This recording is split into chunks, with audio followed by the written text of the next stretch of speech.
ಈತ ಮೂವರು ಹೆಂಡಿರ ಮುದ್ದಿನ ಗಂಡ ಫುಲ್ ಕಿತಾಪತಿ. ಮೊದಲ ಹೆಂಡತಿಯ ಮಕ್ಕಳಿಗೆ ಆಸ್ತಿ ಕೊಟ್ಟಿದ್ದಾನೆ ಈ ಭೂಪ. ಇಂಥವರು ಕೂಡ ಇರ್ತಾರೆ ನೋಡಿ. ಮೂವರು ಹೆಂಡಿರ ಮುದ್ದಿನ ಗಂಡ ಆದರೆ ಸಿಕ್ಕಾಪಟ್ಟೆ ಕಿತಾಪತಿ. ಮೊದಲ ಹೆಂಡತಿಯ ಮಕ್ಕಳಿಗೆ ಆಸ್ತಿ ಕೊಟ್ಟಿದ್ದಾನೆ.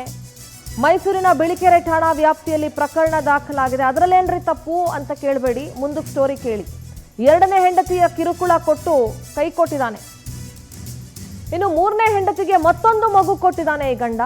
ಬೇರೆ ಇದ್ದಂತಹ ಎರಡನೇ ಹೆಂಡತಿಗೆ ನಿರಂತರವಾಗಿ ಕಿರುಕುಳ ಕೊಡ್ತಾನೆ ಇದ್ದ. ಸಾಲ ಮಾಡಿ ಕಟ್ಕೊಂಡಿದ್ದಂತಹ ಗುಡಿಸಲನ್ನ ಕಿತ್ತು ಟಾರ್ಚರ್ ಮಾಡಿದ್ದಾನೆ. ದೈಹಿಕವಾಗಿ ಹಲ್ಲೆ ಮಾಡಿದ್ದಾನೆ ಈ ಪತಿ ಹಾಗೂ ಅತ್ತೆ ಸಿಂಗಮ್ಮ. ಮೂರನೇ ಹೆಂಡತಿ ಮಮತಾ ಮೇಲೆ ಎರಡನೇ ಹೆಂಡತಿ ನೇತ್ರ ಆರೋಪವನ್ನ ಮಾಡಿದ್ದಾರೆ. ಬಿಳಿಕೆರೆ ಪೊಲೀಸರಿಗೆ ಪತಿ ಮಹಾದೇವ ವಿರುದ್ಧ ಕಂಪ್ಲೇಂಟ್ ನೀಡಲಾಗಿದೆ. ಒಂಥರ ವಿಚಿತ್ರ ಸ್ಟೋರಿ ಇದು. ಎರಡನೇ ಹೆಂಡತಿಯಿಂದ ಸೆಪರೇಟ್ ಆಗಿದ್ದ. ಮೂರನೇ ಹೆಂಡತಿ ಮೇಲೆ ಈಗ ಎರಡನೇ ಹೆಂಡತಿ ಆರೋಪವನ್ನ ಮಾಡಿರೋದು. ಇದಂತ ಒಂದು ಗುಡಿಸಲನ್ನು ಕಿತ್ತಾಕಿದ್ದಾನೆ ಅಂತ ಹೇಳಿ ಫೋಟೋ ಪೋಸ್ಟ್ ಕೊಟ್ಟಿರೋದು ನೋಡಿ, ಯಾವ ಥರ ಪೋಸ್ಟ್ ಕೊಟ್ಟಿದ್ದಾನೆ ಅಂತ ಹೇಳಿ. ಮೈಸೂರಿನ ಬಿಳಿಕೆರೆ ವ್ಯಾಪ್ತಿಯಲ್ಲಿ ಪ್ರಕರಣ ದಾಖಲಾಗಿರೋದು. ಅವ್ರು ಬಿಟ್ಟು ಇವ್ರು ಯಾರು ಅನ್ನೋ ಥರ ಆಟ ಆಗಿರ್ಬೋದು ಇವನಿಗೆ. ಪೊಲೀಸರು ಒದ್ದು ಬುದ್ಧಿ ಕಲಿಸಿದ್ರೆ ಗೊತ್ತಾಗತ್ತೆ.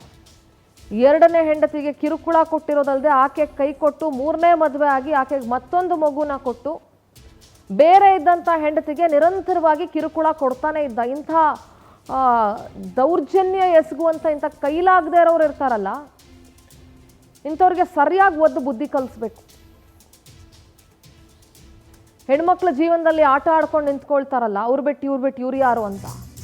ಮೈಸೂರು ಜಿಲ್ಲೆ ಹುಣಸೂರು ತಾಲೂಕಿನ ಹಲಾಳು ಗ್ರಾಮದ ಮಹದೇವ ಇಬ್ಬರಿಗೆ ವಿಚ್ಛೇದನ ನೀಡದೆ ಮೂರನೇ ಮದುವೆ ಆಗಿದ್ದಾನೆ ಈ ಭೂಪ. ಇನ್ನೆಂಥ ಧೈರ್ಯವಂತ ಇರಬೇಕಿಂತ ಭಂಡ್ರು ಇರ್ತಾರೆ. ದಲಾಳು ಗ್ರಾಮದಲ್ಲಿ ಪತಿ ಜಮೀನಲ್ಲೇ ಗುಡಿಸಲನ್ನ ಕಟ್ಕೊಂಡಿದ್ರು ಎರಡನೇ ಪತ್ನಿ. ಇಬ್ಬರು ಹೆಣ್ಣು ಮಕ್ಕಳ ಜೊತೆ ವಾಸವಿದ್ರು ಎರಡನೇ ಪತ್ನಿ ನೇತ್ರಾವತಿ. ಇವನ್ಗಿದೊಂಥರ ಖಯಾಲಿ, ಒಂದು ಚೂಲು ಅಂತ ಅನ್ಸುತ್ತಪ್ಪ. ನಮ್ಮೂರಲ್ಲಿ ಇರಬೇಡ ಅಂತ ಮಕ್ಕಳಿಗೆ ಮತ್ತು ಪತ್ನಿ ಮೇಲೆ ಹಲ್ಲೆ ಮಾಡ್ತಾ ಇದ್ದಂತೆ. ಕೂಲಿ ಮಾಡಿ ಮಕ್ಕಳನ್ನ ಸಾಕ್ತಾ ಇದ್ದೀನಿ, ನನ್ನನ್ನು ನೆಮ್ಮದಿಯಾಗಿರೋದಕ್ಕೆ ಬಿಡ್ತಿಲ್ಲ ಅಂತ ಆ ಎರಡನೇ ಹೆಂಡತಿ ಗೋಳನ್ನ ತೊಳ್ಕೊಂಡಿದ್ದಾಳೆ. ನಮ್ಮೂರಲ್ಲಿ ಇರಬೇಡ ಅಂತ ಮಕ್ಕಳಿಗೆ ಮತ್ತು ಪತ್ನಿಗೆ ಹಲ್ಲೆ ಮಾಡ್ತಾ ಇದ್ದಂತೆ. ಮತ್ತೆ ಎಲ್ಲಿ ಹೋಗಿರ್ಬೇಕು? ಮದುವೆ ಆಗ್ಬೇಕಾದ್ರೆ ಆ ಹೆಣ್ಮಗಳು ಬೇಕಾಗಿತ್ತು. ಈಗ ಇಬ್ರು ಹೆಣ್ಮಕ್ಳಿದ್ದಾರೆ, ಈಗ ಆಕೆ ಬೇಡವಾ? ಚಿಕ್ಕ ಮಕ್ಳನ್ನ ಕಟ್ಕೊಂಡು ಆ ಅಮ್ಮ ಎಲ್ಲಿಗ್ರಿ ಹೋಗಬೇಕು? ಕೂಲಿ ಮಾಡಾದ್ರೂ ಮಕ್ಳನ್ನ ಸಾಕ್ತಿದ್ದೀನಿ ನಾನು, ನೆಮ್ಮದಿಯಾಗಿರೋದಕ್ಕೆ ಬಿಡ್ತಾ ಇಲ್ಲ, ನನ್ನ ನೆಮ್ಮದಿ ಕೊಡ್ತಾ ಇಲ್ಲ ಅಂತ ಆ ಮಹಿಳೆ ಗೋಳಾಡ್ತಾ ಇದ್ದಾರೆ. ಒದ್ದು ಬುದ್ಧಿ ಕಲಿಸ್ಬೇಕು ಇಂಥವ್ರಿಗೆ. ಏನು ಭಾರಿ ದೊಡ್ಡ ಗನಂದಾರಿ ಕೆಲಸ ಮಾಡಿದ್ದೀನಿ ಅಂತ ಫೋಟೋಗೆ ಬೇರೆ ಪೋಸ್ಟ್ ಕೊಡ್ತಾನೆ. ನಾಚಿಗೇಡು. ಎರಡನೇ ಪತ್ನಿ ಹುಣಸೂರು ಆಸ್ಪತ್ರೆಗೆ ದಾಖಲಾಗಿದ್ದಾರೆ.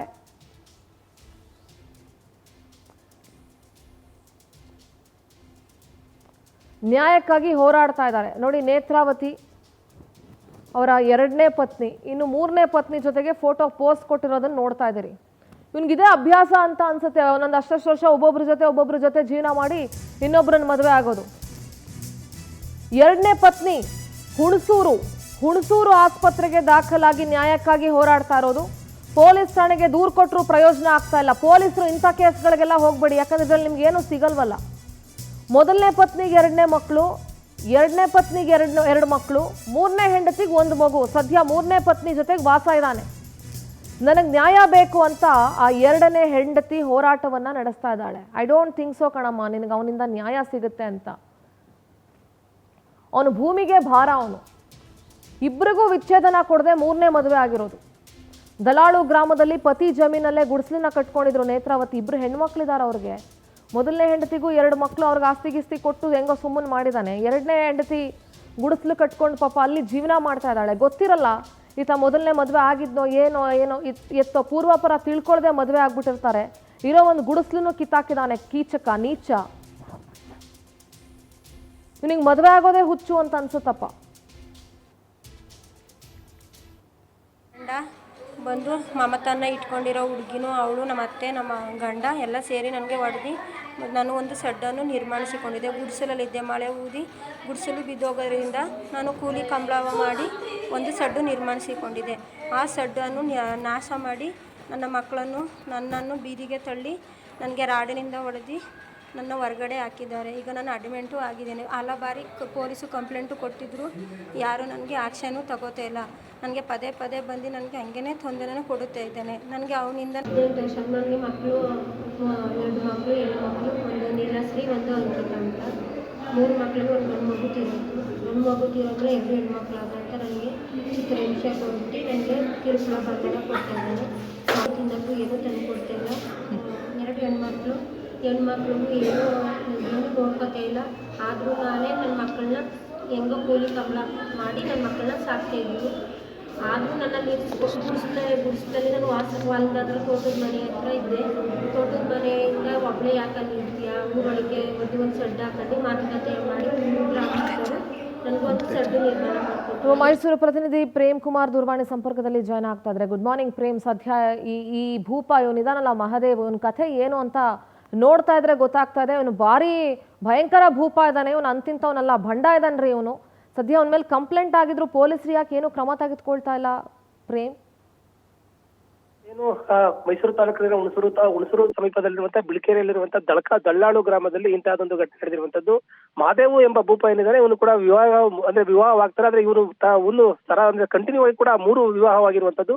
ಮೊದಲನೇ ಹೆಂಡತಿಗೆ ವಿವಾಹವಾಗಿರ್ತಾನೆ. ಆ ಹೆಂಡತಿಗೆ ಜೊತೆ ಜಗಳ ಹಾಕೊಂಡು 2 ಮಕ್ಕಳನ್ನ ಕೊಟ್ಟು ಆ ಹೆಂಡತಿನೂ ಕೂಡ 2 ಎಕರೆ ಆಸ್ತಿಯನ್ನ ಕೊಟ್ಟು ಕೂಡ ಅವರನ್ನ ದೂರ ಮಾಡಿರುವಂತದ್ದು. ಯಾವುದೇ ಕೂಡ ವಿಚ್ಛೇದನ ಕೂಡ ಆಗಿಲ್ಲ. ತದನಂತರವಾಗಿ 2ನೇ ಹೆಂಡತಿನೂ ಕೂಡ ಮದುವೆ ಆಗ್ತಾನೆ. ಆ ಹೆಂಡತಿ ಜಯಲಕ್ಷ್ಮಿಗ ಆಸ್ಪತ್ರೆಗೆ ಅಡ್ಮಿಟ್ ಆಗಿರುವಂತವ್ರು. ಅವ್ರಿಗೂ ಕೂಡ ಯಾವುದೇ ರೀತಿ ವಿಚ್ಛೇದನ ಕೊಡದಂತ ರೀತಿಯಲ್ಲಿ ಕೂಡ 2 ಮಕ್ಕಳನ್ನ ಕೊಟ್ಟು ಮನೆಯಿಂದ ಹೊರಗಡೆ ಆಗ್ತಾನೆ. ಅವರ ಮನೆಯಲ್ಲಿ ಅಂದ್ರೆ ಮಹಾದೇವ್ ಮನೆಯಲ್ಲಿ ತಾಯಿ ಇರ್ತಾರೆ, ತಂದೆ ಇರೋದಿಲ್ಲ. ಹಿಂಗಾಗಿ ಕೂಡ ಅವನು ಯಾರಿಗೆ ಹೇಳೋರು ಕೇಳೋರು ಯಾರು ಇರೋದಿಲ್ಲ. ಹಿಂಗಾಗಿ ಕೂಡ 2ನೇ ಹೆಂಡತಿನೂ ಕೂಡ ಬಿಟ್ಟು 3ನೇ ಹೆಂಡತಿನೂ ಕೂಡ ಅಂದ್ರೆ ಮದುವೆ ಆಗಿರೋದಿಲ್ಲ, ಅವರನ್ನ ಕೂಡ ಹೊರಗಡೆಯಿಂದ ಕರ್ಕೊಂಡು ಬಂದು ಜೊತೆಯಲ್ಲಿ ವಾಸ ಮಾಡ್ಕೊಂಡಿದ್ದಾನೆ. ಅವಳಿಗೂ ಕೂಡ ಒಂದು ಮಗು ಇರುವಂತದ್ದು. ಆ ಮಗು ಏನಿದೆ 2ನೇ ಹೆಂಡತಿ ಅದೇ ಊರಲ್ಲಿ ಅಂದ್ರೆ ದಳ್ಳಾಳು ಗ್ರಾಮದಲ್ಲಿರುವಂತಹ ಒಂದು ಪಕ್ಕದಲ್ಲಿರುವಂತಹ ಒಂದು ಅವರ ಅದೇ ಜಮೀನಲ್ಲಿರುವಂತಹ ಒಂದು ಗುಡಿಸಲ ಕಟ್ಕೊಂಡು ವಾಸ ಮಾಡ್ತಿರ್ತಾರೆ. ಆಕೆಗೆ 2 ಹೆಣ್ಣು ಮಕ್ಕಳು ಇರ್ತಾರೆ. ಆಕೆ ಕೂಡ ಊರಲ್ಲಿ ಇರಬಾರ್ದು, ನೀನು ಕೂಡ ನಮ್ಮ ಊರಲ್ಲಿ ಇದ್ರೆ ನನಗೆ ಅವಮಾನ ಆಗುತ್ತೆ ಅಂತ ಹೇಳಿ ಕೂಡ ಆಕೆ ಕಟ್ಟಿಕೊಂಡಿದ್ರೆ ಕೂಲಿ ನಾಲಿ ಮಾಡಿ ಕಟ್ಟಿಕೊಂಡಿದ್ದಂತ ಗುಡಿಸಲನ್ನು ಕೂಡ ಕಿತ್ತಾಕಿ ಹೆಣ್ಣು ಮಕ್ಕಳ ಮೇಲೆ ಅಲ್ಲೇ ಮಾಡಿ, ಆ ಜಯಲಕ್ಷ್ಮಿ ಮೇಲೆ ಅಂದ್ರೆ 2ನೇ ಹೆಂಡತಿ ಮೇಲೆ ಕೂಡ ಅಲ್ಲೇ ಮಾಡಿ ಅವರನ್ನು ಕೂಡ ಈಗ ಆಸ್ಪತ್ರೆಗೆ ದಾಖಲಾಗಿರುವಂತದ್ದು. ಆ ಮಹಿಳೆ ನ್ಯಾಯಕ್ಕಾಗಿ ಹೋರಾಟ ಮಾಡ್ತಿರುವಂತದ್ದು. ತನಗೆ ಯಾವುದೇ ರೀತಿಯ ಪರಿಹಾರ ಆಗಿರ್ಬಹುದು, ಮತ್ತೆ ನನಗೆ ಮದುವೆ ಆಗಿದ್ದಾನೆ, 2 ಮಕ್ಕಳನ್ನ ಕೊಟ್ಟಿದ್ದಾನೆ, ಆದ್ರೂ ಕೂಡ ನನಗೆ ಯಾವುದೇ ರೀತಿಯ ಸೌಲಭ್ಯಗಳನ್ನ ನೋಡ್ತಾ ಇಲ್ಲ. ನಾನು ಕೂಲಿ ನಾಲಿ ಮಾಡ್ಕೊಂಡು 2 ಹೆಣ್ಮಕ್ಳನ್ನ ಸಾಕ್ತಾ ಇದ್ದೀನಿ, ಆದ್ರೂ ಕೂಡ ನನಗೆ ಮಾನಸಿಕವಾಗಿ ಕಿರುಕುಳ ಕೊಡ್ತಿದ್ದಾನೆ. ಇದು ಮೊದಲಲ್ಲ, ಈ ಹಿಂದೆನೂ ಕೂಡ ಗಲಾಟೆ ಮಾಡಿ ಅವ್ರ ಮೇಲೆ ಕೂಡ FIR ದಾಖಲಾಗಿತ್ತು. ಆದ್ರೆ ಪೊಲೀಸರು ಈ ಬಗ್ಗೆ ಯಾವುದೇ ರೀತಿಯ ಕ್ರಮವನ್ನ ಕೈಗೊಂಡಿರಲಿಲ್ಲ. ಈಗ ಅವರ ನಮ್ಮ ಜೊತೆಗೆ ಆ ನೊಂದ 2ನೇ ಪತ್ನಿ ನೇತ್ರಾವತಿ ಅವರು ದೂರವಾಣಿ ಸಂಪರ್ಕದಲ್ಲಿ ಜಾಯ್ನ್ ಆಗಿದ್ದಾರೆ. ಅಮ್ಮ ನಮಸ್ತೆ ನೇತ್ರಾವತಿ ಅವರೇ. ನಮಸ್ತೆ ಮೇಡಮ್. ನಮಸ್ತೆ. ಏನಿದು ನಿಮ್ಮ ಕಥೆ? ಬಹಳ ನೋವಾಗುತ್ತೆ ನಿಮ್ಮ ಪರಿಸ್ಥಿತಿಯನ್ನ ನೆನೆಸ್ಕೊಂಡ್ರೆ. ಯಾಕೆ ನಿಮಗೆ ಮೊದಲನೇ ಮದುವೆ ಆಗಿರೋದು ಗೊತ್ತಿರ್ಲಿಲ್ವಾ ನಿಮ್ಗೆ? ಮೇಡಮ್ ಗೊತ್ತಿದ್ದು ಮದುವೆ ಮಾಡಿದ್ದು. ನಮ್ಮ ತಂದೆ ತಾಯಿಗಳು ನೋಡ್ಕೋತಾರೆ ಅಂತ ಮಾಡಿದ್ರು. ನಿಮ್ದು ಅರೇಂಜ್ ಮ್ಯಾರೇಜಾ? ಹೌದು ಮೇಡಮ್, ಅರೇಂಜ್ ಮ್ಯಾರೇಜ್. ಇವಾಗ ಏನಂತಾರೆ ನಿಮ್ ತಂದೆ ತಾಯಿ? ನಮ್ಮ ತಂದೆ ಇಲ್ಲ ಮೇಡಮ್, ನಮ್ಮ ತಾಯಿ ಇದ್ದಾರೆ ಅಷ್ಟೇ. ಇವಾಗ ಏನ್ ಹೇಳ್ತಾರ ಅವರು? ಅವ್ರು ಏನಂತಾರೆ ಅಂದ್ರೆ ಹಿಂಗಾಗೋಯ್ತಲ್ಲ ನಮ್ಮ ಮಗಳ ಪರಿಸ್ಥಿತಿ ಹೆಂಗೆ ಏನು. ಏನ್ ಪ್ರಾಬ್ಲಮ್ ಏನಂತ ಯಪ್ಪಂದ್ ಹೇಳಿ. ಅವ್ರಿಗೆ ನಾವ್ ಅಲ್ಲಿ ಇರೋದು ಇಷ್ಟ ಇಲ್ಲ, 2 ಹೆಣ್ಮಕ್ಳಾದವೆ, ನೀನ್ ಎಲ್ಲಾರು ಹೋಗಿ ನೀನ್ ಇರ್ಬೇಡ ಅಂತ ನನಗೆ ತುಂಬಾ ಕೊಲೆ ಬೆದರಿಕೆ ಆಗ್ತಾರೆ ಮೇಡಮ್. ಎಷ್ಟು ವರ್ಷ ಆಯ್ತು ನೀವು ಮದ್ವೆ ಆಗಿ?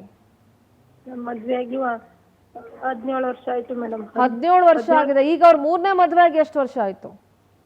ಅವ್ರು ಮದ್ವೆ ಆಗಿಲ್ಲ ಮೇಡಮ್, ಅವ್ರು ಕರ್ಕೊಂಡ್ ಬಂದಿರೋದು ಹಿರಿ ಗಂಡನು ಅವ್ರಿಗೆ ಇದ್ದಾರೆ ಮೇಡಮ್. ಅವರು ಇದ್ದಾರೋ ಗೊತ್ತಿಲ್ಲ ಮೇಡಮ್. ಒಟ್ನಲ್ಲಿ ಅವ್ರಿಗೆ ಸೆಕೆಂಡ್ ಪರ್ಸನಲ್ ಗಂಡ ಇದ್ದಾರೆ ಒಟ್ನಲ್ಲಿ ಮೇಡಮ್ ಅವ್ರಿಗೆ. ಈಗ ಏನ್ ಹೇಳ್ತಾರೆ, ನೀವ್ ಅಲ್ಲಿ ಇರ್ಬಾರ್ದಂತ? ಎಲ್ಲಿ ಹೋಗ್ಬೇಕಂತೆ? ಗೊತ್ತಿಲ್ಲ ಮೇಡಮ್, ಎಲ್ಲಿ ಹೋಗ್ಬೇಕು ಅಂತ ಗೊತ್ತಿಲ್ಲ ಮೇಡಮ್. ಈಗ ನನ್ಗೆ 2 ಹೆಣ್ಮಕ್ಳು ಕರ್ಕೊಂಡು ಎಲ್ಲಿ ಹೋಗೋದಂತಾನೆ ಗೊತ್ತಾಗ್ತಿಲ್ಲ ಮೇಡಮ್. ಪೊಲೀಸ್ ಸ್ಟೇಷನ್ ಕಂಪ್ಲೇಂಟ್ ಕೊಟ್ಟಿದ್ದೀರಾ? ಹಲ ಬಾರಿ ಕೊಟ್ಟಿದ್ದೀನಿ ಮೇಡಮ್. ಯಾವ ಸ್ಟೇಷನ್ ಕಂಪ್ಲೇಂಟ್ ಕೊಟ್ಟಿದ್ದೀರಿ? ಬಿಳಿಕೆರೆ ಸ್ಟೇಷನ್ ಅಲ್ಲಿ ಕೊಟ್ಟಿದ್ದೀನಿ ಮೇಡಮ್. ಬಿಳಿಕೆರೆ ಸ್ಟೇಷನ್ ಅಲ್ಲಿ ಕೊಟ್ಟಿದ್ದೀರಾ? ಹೌದು ಮೇಡಮ್. ಇದು ಫಸ್ಟ್ ಅಲ್ಲ, ಸುಮಾರು ಸಲ. ಏನ್ ಹೇಳ್ತಾರೆ ಪೊಲೀಸ್ ಅವ್ರು? ಏನ್ ಹೇಳ್ತಾರೆ? ಅಯ್ಯೋ ನಿಮ್ದು ಇದ್ದಿತ್ತೆ ಅಂತ ಹೇಳ್ತಾರೆ ಮೇಡಮ್. ಯಾವಾಗ ಕಂಪ್ಲೇಂಟ್ ಕೊಟ್ರು ಕರೆಸಿ ಮಾಡೋದು ಇಲ್ಲ, ಏನಿಲ್ಲ ಮೇಡಮ್. ಬೇರೆ ಏನಾದ್ರೂ ಬೇರೆ ಏನಾದ್ರೂ ಸಮಸ್ಯೆ ಇದೆಯಾ ನೇತ್ರಾವತಿ ಅವರೇ? ನಿಮ್ಮ ಈಗ ಏನಕ್ಕೆ ಈಗ ನಿಮ್ ಜೊತೆ ಇಲ್ಲ, ಅವರು ಬೇರೆಯವ್ರ ಜೊತೆ ಇದ್ದಾರೆ ಅಂತಂದಾಗ ಈಗ ನಿಮ್ಮ ಈಗ ಗಮನನೇ ಹರಿಸ್ತಾ ಇಲ್ವಾ ನಿಮ್ ಬಗ್ಗೆ? ಅವರು ಬರ್ತಾನೂ ಇಲ್ಲ, ನಿಮ್ಗೆ ಜೀವನಕ್ಕೂ ಏನು ಮಾಡ್ತಾ ಇಲ್ಲ. ನಿಮ್ ಜೀವನ ನೀವು ನೋಡ್ಕೋತಾ ಇದ್ದೀರಾ ಇವಾಗ?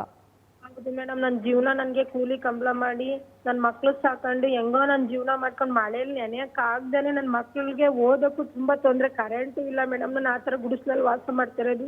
ಇವಾಗ ಮಳೆ ಬಂದು ಮನೆ ಎಲ್ಲ ಉಂಟೋಗೋದ್ರಿಂದ ನಾನು ಆ ಥರ ಶೆಡ್ಡು ನಿರ್ಮಾಣ ಮಾಡ್ಕೊಂಡೆ. ನಾನು ಸಾಲ ಕೂಲಿ ಮಾಡಿ ಹೆಂಗೋ ಮಾಡ್ಕೊಂಡಿದ್ದೆ ಮೇಡಮ್. ನನಗೆ ಈಗ ಅದನ್ನು ನನ್ಗೆ ಇರೋಕ್ಕೆ ನೆಮ್ಮದಿ ಕೊಡ್ತಾಯಿಲ್ಲ. ಅಲ್ಲಿ ನನಗೆ ಇರೋದೇ ಬೇಡ ಅಂತ ಎಲ್ಲನೂ ನಾಶ ಮಾಡಿ ನನಗೆ ತಿನ್ನೋಕ್ಕೂ ಇಲ್ದೇ ಇದು ರೇಷನ್ ಕಾರ್ಡು, ಆಧಾರ್ ಕಾರ್ಡು, ಇದು ಪಾಸ್ಬುಕ್ ಜೆರಾಕ್ಸ್ ಎಲ್ಲನೂ ಹೊರ್ದಾಕಿದ್ದಾನೆ. ಗ್ಯಾಸ್ ಬುಕ್ ತಾವಿಂದನೂ ಅಲ್ಲಿ ಈಗ ಬಂದಿದ್ದಾಳಲ್ಲ ಮೂರನೇ ನನ್ನ ಗಂಡ ಇಟ್ಕೊಂಡಿದ್ದಾನೆ, ಅವಳು ಎಲ್ಲ ಬಂದು ನಂಗೆ ತುಂಬಾ ಟಾರ್ಚರ್ ಕೊಡ್ತಾರೆ ಮೇಡಮ್. ನನ್ನ ಮಕ್ಳಿಗೂ ಸುಧಾ ಹೊಡಿತಾರೆ ಮೇಡಮ್. ನನ್ನ ಮಗಳಿಗೂ ನೇತ್ರಾವತಿ ಅವರೇ, ನ್ಯಾಯ ನಿಮ್ಮ ಪರವಾಗಿತ್ತು ಅಂತಂದ್ರೆ ಖಂಡಿತ ಪೊಲೀಸ್ ಸ್ಟೇಷನ್ ಅಲ್ಲಿ ಏನ್ ಮಾತಾಡಬೇಕು, ಖಂಡಿತ ಪವರ್ ಟಿವಿ ನಿಮ್ಮ ಪರವಾಗಿ ನಿಂತ್ಕೊಳ್ಳುತ್ತೆ ಅಂತ ಹೇಳಲಿಕ್ಕೆ ಇಷ್ಟಪಡ್ತೀನಿ.